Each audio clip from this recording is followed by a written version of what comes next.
Hello everyone, class 6 की geography NCERT series को आगे बढ़ाते हुए आज हम करने वाले हैं चैप्टर 3 जो कि है motions of the earth. So basically नाम से ही आपको पता चल रहा होगा, इस चैप्टर में हम अर्थ के मोशंस के बारे में पढ़ेंगे। ठीक है, आपको पहले ही पता होगा अर्थ के 2 टाइप की मोशंस है, रोटेशन एंड रिवोल्यूशन। सो हम बेसिकली इस चैप्टर में अर्थ की रोटेशन और रिवोल्यूशन के बारे में और उसका इम्पैक्ट क्या पड़ता है इसके बारे में आज पढ़ने वाले हैं। तो चलिए बिना देरी करते हुए चैप्टर स्टार्ट करते हैं। As you know that the earth has 2 type of motions. जैसे ही मैंने आपको पहले बताया है अभी इंट्रोडक्शन में ही कि अर्थ के 2 टाइप के मोशन होते हैं। कौन कौन से होते हैं? Rotation and revolution. तो आज हम इनके बारे में पढ़ने वाले हैं। तो सबसे पहले हम समझते हैं रोटेशन। रोटेशन क्या होता है? Rotation is the movement of the earth on its axis. अगर आपको याद हो, प्रीवियस चैप्टर में मैंने आपको ग्लोब के बारे में जब पढ़ाया था तब मैंने एक्सिस बताए थे।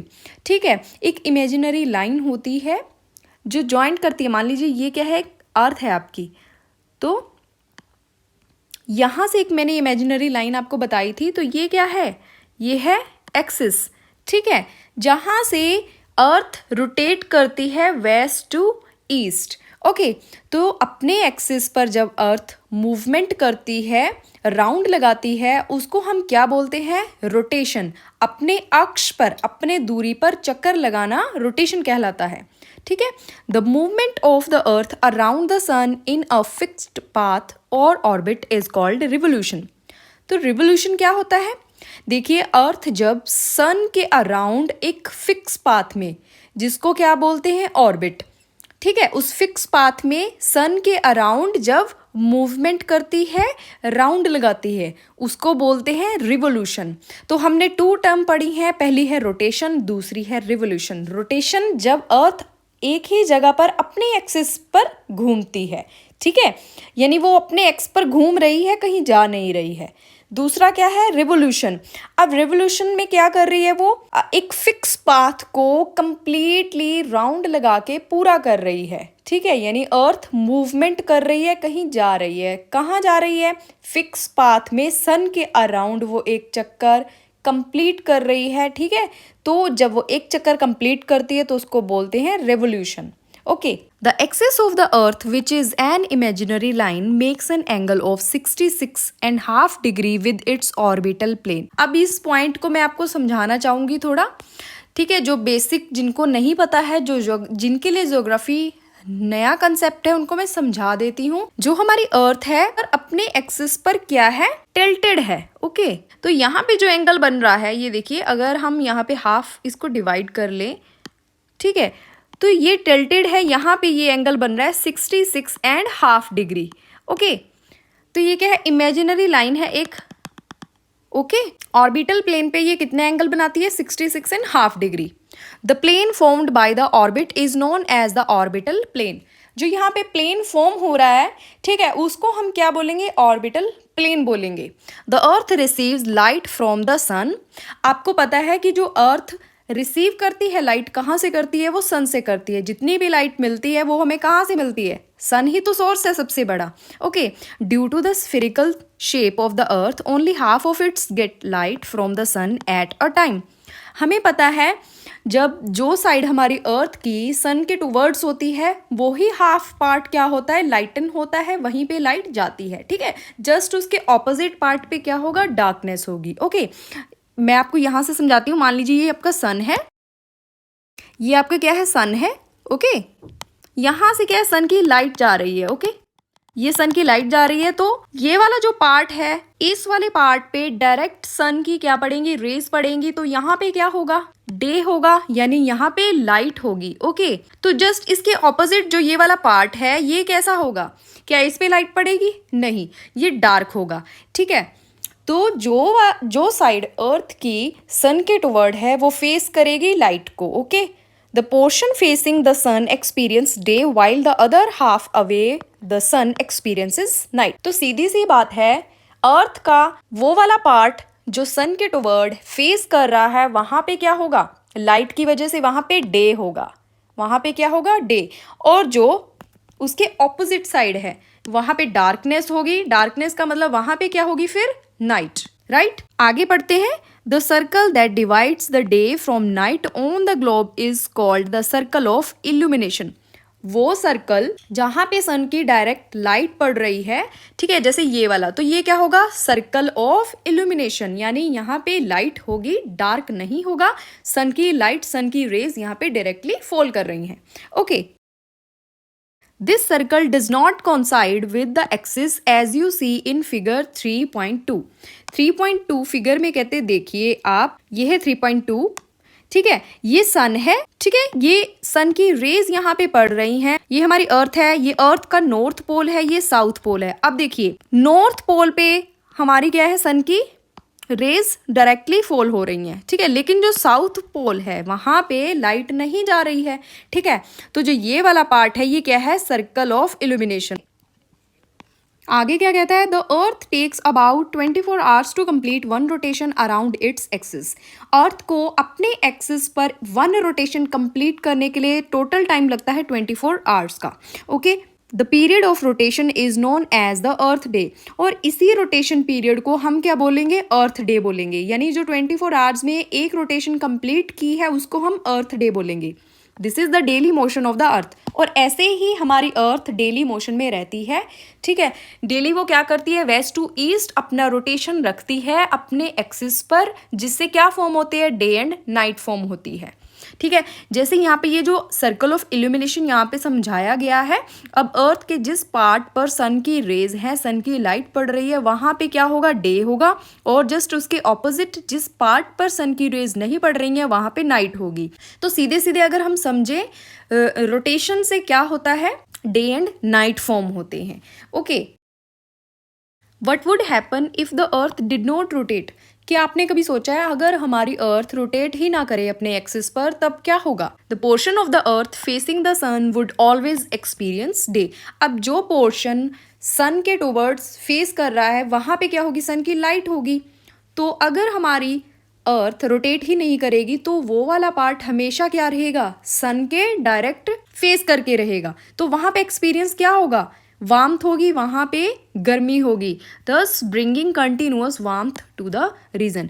उस रीजन में पर्टिकुलर एक ही सीजन रहेगा, समर रहेगी, वहाँ पे गर्मी होगी, क्योंकि सन की लाइट, सन की रेस, सन की वार्मथ वहीं पर कंटिन्यूअसली फॉल होती रहेगी। The other half would remain in darkness and be freezing cold all the time. और जस्ट इसके ऑपोजिट वाला पार्ट जहाँ पे सन की रेज जा ही नहीं रही हैं तो वहाँ पे अंधेरा होगा, अंधेरा तो होगा ही होगा। चलो अंधेरे के लिए अगर आपने मान लो लाइट लगा ली, ठीक है, वहाँ पे लाइट क्या करेगी, रोशनी ही करेगी, लेकिन जो टेम्परेचर होगा वो क्या होगा, फ्रीज होगा, टेम्परेचर फॉल ही रहेगा हमेशा, वहाँ पे एक्सट्रीम कोल्डनेस देखने को मिलेगी। Life would not have been possible in such extreme condition. The second motion of the earth around the sun in its orbit is called revolution. अब इसमें क्या कहता है कि जो सेकंड मोशन है अर्थ की वो क्या है, सन के अराउंड जब चक्कर लगाती है हमारी अर्थ तो उसको बोलते हैं रिवोल्यूशन। यहाँ पे देखिए, ये जो आपका डायग्राम है ये देखिए, यहाँ पे ये है सन, तो ये क्या है अर्थ, ये अर्थ की क्या है, एलिप्टिकल पाथ में, ये है एलिप्टिकल पाथ, ठीक है, जिसको फॉलो करते हुए अर्थ सन के अराउंड अपनी मूवमेंट करती है, अपना राउंड लगाती है, उसको बोलते हैं रिवोल्यूशन। और एक रेवोल्यूशन कंप्लीट करने में, सन के अराउंड पूरा एक चक्कर कंप्लीट करने में अर्थ को कितना टाइम लगता है, तकरीबन 365 एंड 1/4 डेज, ठीक है। अगर हम पूरा लगाएं तो 365 दिन लगते हैं और 6 आवर्स लगते हैं, ठीक है, 365 and 6 hours to revolve around the sun. We consider a year as consisting of 365 days only and ignore 6 hours for the sake of convenience. तो हुआ क्या, इन 365 days को हम क्या कंसीडर करते हैं, 1 year कंसीडर करते हैं, ठीक है। तो जो 6 hours और लगे हैं उनको हम इग्नोर कर देते हैं, ठीक है, लेकिन यही 6 hours आगे चलकर जब कंप्लीट प्लस होते जाते हैं 4 years में, तब हमारा 1 day बन जाता है, ठीक है। यही 6 hours जब 4 साल में प्लस हो जाते हैं, ऐड हो जाते हैं, तब हमारा बनता है 1 day। यहाँ पे एक फैक्ट दे रखा है, the ancient Indian astronomer Aryabhata had stated that the earth is round and rotates on its own axis. जो एस्ट्रोनॉमर रहे हैं आर्यभट्ट, उन्होंने एक स्टेटमेंट दी थी। उन्होंने स्टेट किया था ये क्या, कि जो हमारी अर्थ है वो राउंड है और ये अपने एक्सिस पर अपनी दूरी के अराउंड रोटेट करती है। ठीक है, इस डायग्राम को भी अब हम समझेंगे आगे। 6 hours saved every year are added to make one day। जैसा कि मैंने ऊपर आपको बताया है कि यही 6 hours, यही 6 घंटे अब ऐड होकर आगे चलकर क्या बनाएंगे, एक कंप्लीट डे बनाएंगे। ठीक है, 24 hours का एक डे बनाएंगे over a span of 4 years। और ये कितने सालों में पूरे होंगे, 4 सालों में। ठीक है, यानी हर 4 साल बाद हमारा एक डे ऐड हो जाता है। तो हमारे डे कितने हो जाएंगे, पहले 365 थे, अब एक और आ गया तो टोटल 366 हो जाएंगे। This surplus day is added to the month of February. अब ये जो 1 डे है ये किस मंथ में ऐड होता है, फेब्रवरी में ऐड होता है। Thus every 4th year February is 29 days instead of 28 days। February में जनरली 28 डेज होते हैं, लेकिन 4 साल बाद जब ये 6 hours कंप्लीट हो जाते हैं तो 1 डे बनता है, वो हमारा फेब्रवरी में ऐड होकर 29 डेज हो जाते हैं। Such a year with 366 days is called a leap year.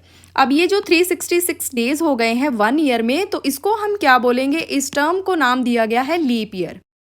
Okay, तो क्वेश्चन आ जाता है लीप ईयर में कितने डेज होते हैं, तो डेज होते हैं 366 डेज। फ्रॉम द फिगर 3.3, अब ये फिगर है 3.3, इसके बारे में कहते हैं it is a clear that the earth is going around the sun in an elliptical orbit. ये क्या कहते हैं, जो अर्थ है सन के अराउंड एक एलिप्टिकल ऑर्बिट में रिवॉल्व कर रही है, रिवोल्यूशन कर रही है।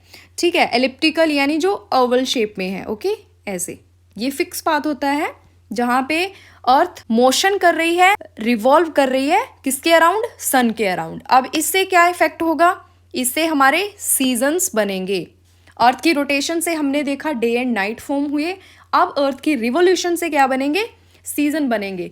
और ये सीजन क्यों बनते हैं, क्योंकि हमारी जो अर्थ है वो क्या है, टिल्टेड है। हमारी अर्थ टिल्टेड है। ये देखिए हमारी अर्थ अपने एक्सिस पर, ये देखिए जो इमेजिनरी लाइन है ये नॉर्थ पोल है, ये साउथ पोल है। ये 66.5 डिग्री पे जो एंगल बनाती है ये यहाँ पे क्या है, इंक्लाइन है, यानी झुकी हुई है। ठीक है, तो इसी इंक्लाइनेशन की वजह से, इसी इंक्लाइन होने की वजह से हमें सीजन्स एक्सपीरियंस होते हैं। A year is usually divided into summer, winter, spring and ottoman season. तो ये सीजन है जो हम अपनी अर्थ पर एक्सपीरियंस करते हैं। Seasons change due to the change in the position of the earth around the sun. इसमें क्या कह रहा है कि सीजन कैसे चेंज होते हैं, जब अर्थ सन के अराउंड अपनी पोजीशन को चेंज करती है। इसको मैं थोड़ा एक्सप्लेन करके बताऊंगी आपको। अभी देखिए ये अर्थ है, ये नॉर्दर्न हेमिस्फीयर, नॉर्थ में नॉर्दर्न हेमिस्फीयर और साउथ पोल में सदर्न हेमिस्फीयर। अब यहाँ से सन की लाइट्स डायरेक्टली फॉल कर रही हैं, तो ये देखिए आप कहाँ तक जा रही हैं, ये लाइट कहाँ पे रिसीव हो रही हैं, सदर्न पोल तक रिसीव हो रही हैं। नॉर्थ पोल देखिए हमारा यहाँ पे क्या है, डार्कनेस में है, यहाँ पे सन की लाइट नहीं जा रही है। ठीक है, तो जो नदर्न हेमिस्फीयर है उसका सिर्फ ये वाला इतना सा जो पार्ट है, ये पार्ट क्या कर रहा है, हीट रिसीव कर रहा है, लाइट रिसीव कर रहा है।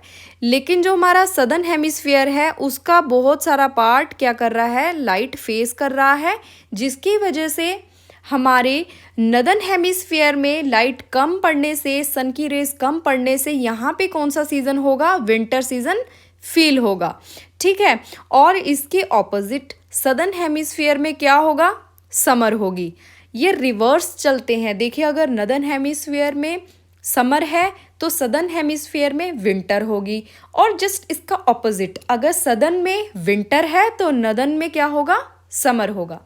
तो ये विंटर सोलिस्टाइस है, यानी 22 दिसंबर। इसके बारे में भी हम आगे पढ़ेंगे, सोलिस्टाइल के बारे में। ठीक है, यहाँ पे आप सिर्फ ये देखिए जो अर्थ का पार्ट सन की तरफ है, सन के टुवर्ड जिसका फेस है, तो वहीं पे क्या है, वार्मनेस होगी, और वहाँ पे क्या होगा, डे बड़े होंगे, नाइट छोटी होगी। जस्ट इसके ऑपोजिट देखिए यहाँ पे आप देखिए जो सन की रेज है, सन की लाइट है, वो कहाँ तक पड़ रही है, वहाँ यहाँ पे देखिए पूरा नॉर्थ पोल कवर हो रहा है, लेकिन जस्ट इसके ऑपोजिट अगर हम साउथ पोल पर देखें तो यहाँ पे क्या है, डार्कनेस है, यहाँ पे लाइट नहीं पड़ रही है।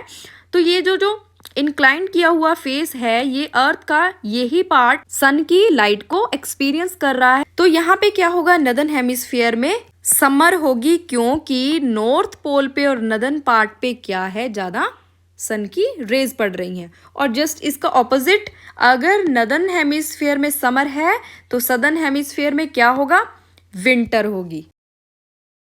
यही देखिए आपको यहाँ पे समझाया गया है। You will see that on 21 June the northern hemisphere is tilted toward the सन।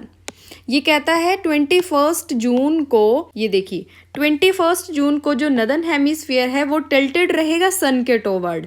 सन के टुवर्ड जब नदर्न हेमिस्फीयर टिल्टेड रहेगा तो यहाँ पे क्या होगी, समर सीजन होगी।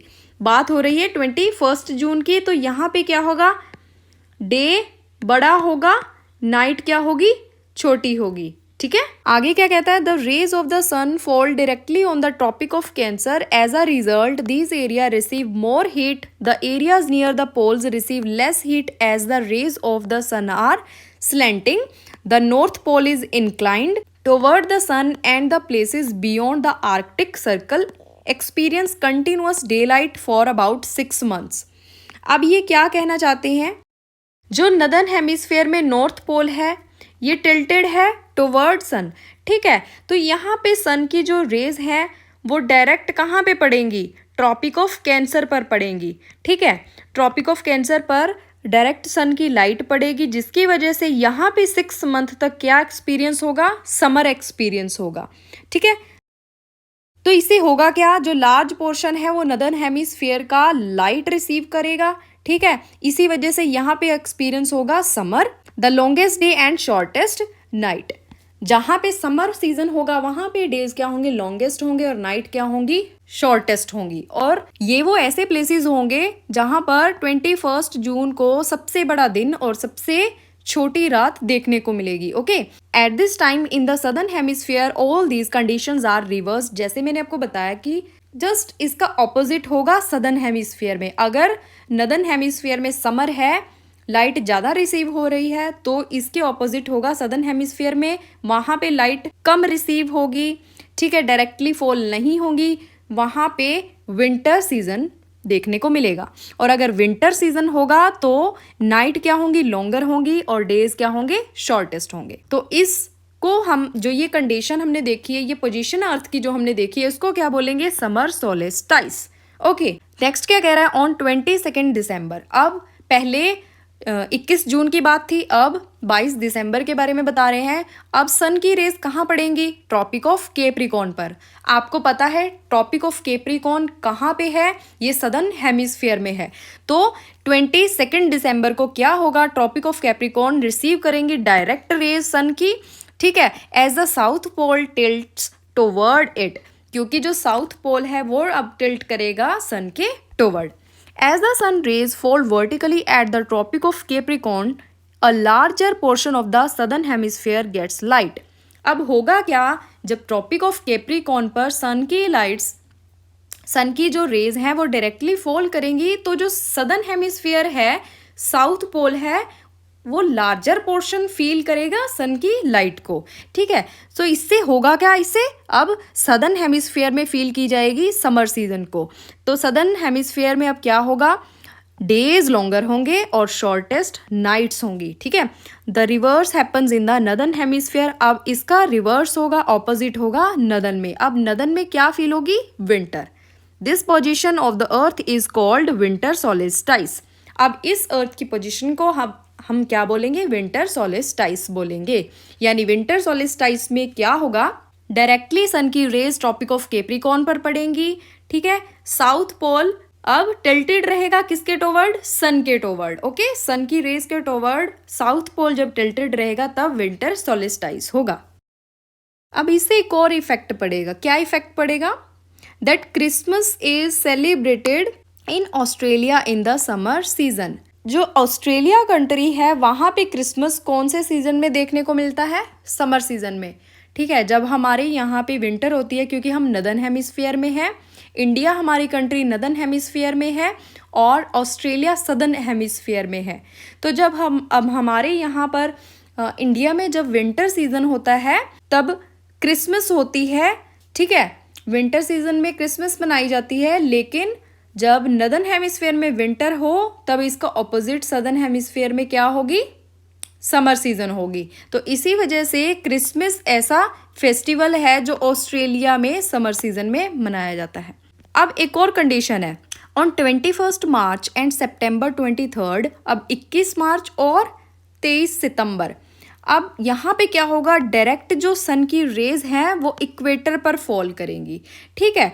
At this position neither of the poles is tilted toward the sun, so the whole earth experience equal days and equal nights. This is called an equinox.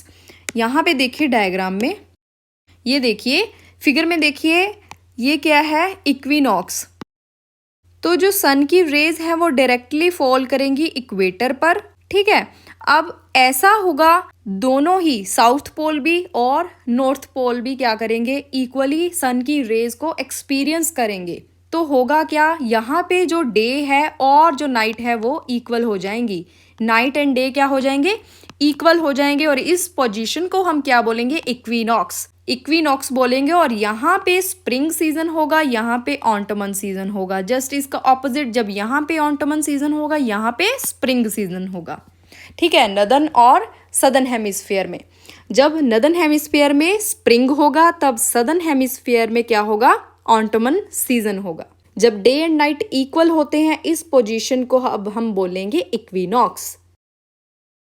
तो आपको equinox की डेट याद रखनी है, ठीक है। कौन कौन सी डेट है, 21 मार्च and September 23। When it is spring in the northern hemisphere and autumn in the southern hemisphere। जैसे ही मैंने आपको बताया, अगर northern hemisphere में spring होगा तो southern hemisphere में कौन सा सीजन होगा, autumn। और जस्ट इसका ऑपोजिट, अगर southern hemisphere में spring है तो northern hemisphere में autumn सीजन होगा। तो अब हमने इस चैप्टर में क्या पढ़ा है, हमने डेज एंड नाइट देखे हैं और सीजन कैसे बनते हैं वो हमने देखे हैं। तो डे एंड नाइट किससे रिलेट करते हैं, अर्थ की रोटेशन से, ठीक है। डे नाइट फॉर्म होते हैं अर्थ की रोटेशन से। और जो हमारे सीजन है वो कैसे चेंज होते हैं, अर्थ की रिवॉल्यूशन की वजह से। तो मैं उम्मीद करती हूँ आपको ये पूरा कंसेप्ट रोटेशन एंड रेवोल्यूशन का समझ आ गया होगा अच्छे से। ऐसी ही यूजफुल वीडियोस देखने के लिए जुड़े रहिए, अपनी नॉलेज बढ़ाते रहिए। एनसीईआरटी गेटवे चैनल के साथ जुड़कर लाइक कीजिए, शेयर कीजिए, कमेंट कीजिए। तो मिलते हैं नेक्स्ट वीडियो में, तब तक के लिए take care and thank you for watching.